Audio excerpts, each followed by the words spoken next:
భారతదేశంలో గత 2 సంవత్సరాలుగా చూస్తే అవినీతి స్వల్పంగా తగ్గిందని ట్రాన్స్పరెన్సీ ఇంటర్నేషనల్ అయితే తన నివేదికలో ఈరోజు అయితే వెల్లడించడం జరిగింది. ఇక్కడ భారతదేశానికి 96వ స్థానంలో 2024లో స్థానం ఉంటే ఇప్పుడు 91కి ఎగబాకింది. అంటే ఒక 4 దేశాల కంటే బెటర్గా ఎగబాకింది.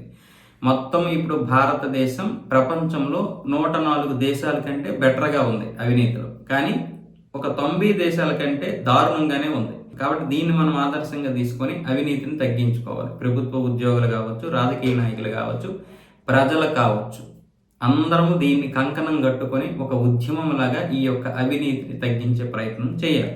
అలా చేయాలంటే ప్రభుత్వాలు ఉచిత విద్య, ఉచిత వైద్యం, నాణ్యమైనటువంటివి ఇవ్వాలి. ఏవో తూతూ మంత్రంగా కాకుండా నాణ్యమైనటువంటివి ఇవ్వాలి. మేము ఉచిత విద్య ఇస్తున్నాం అంటున్నారు, కానీ ఈరోజు ప్రైవేట్ స్కూళ్ళు ఉన్నటువంటివి ఎక్కడ కూడా గవర్నమెంట్ స్కూల్లో లేవు.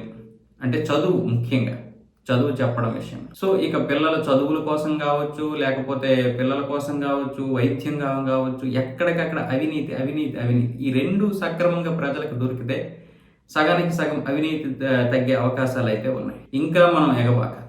ఇక ప్రపంచంలోనే అవినీతి లేనటువంటి దేశం అయితే లేదు. కానీ ప్రపంచంలో చాలా తక్కువ అవినీతి కలిగినటువంటి దేశాల్లో డెన్మార్క్ మొదటి స్థానంలో ఉంది. డెన్మార్క్ ఏమొచ్చేసి మొదటి స్థానంలో ఉంది, 89 పాయింట్లు సాధించింది.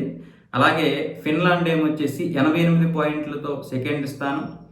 ఇక సింగపూర్ ఏమొచ్చేసి 84 పాయింట్లతో 3వ స్థానం. ఇంతకుముందు ఏదైతే ఉందో అదే 3 దేశాలు కూడా కొనసాగాయి.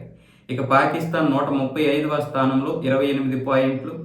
అమెరికా ఏమొచ్చేసి 39వ స్థానం పొంది 65 పాయింట్లు అయితే ఉన్నాయి. మనం ఏమొచ్చేసి 39 పాయింట్లు వచ్చాయి మనకి. అంటే మనం 91వ స్థానంలో ఉన్నాం అవినీతిలో. పాయింట్ల పరంగా చూస్తే 39 వచ్చాయి. ఇది భారతదేశం యొక్క అవినీతి పరిస్థితి.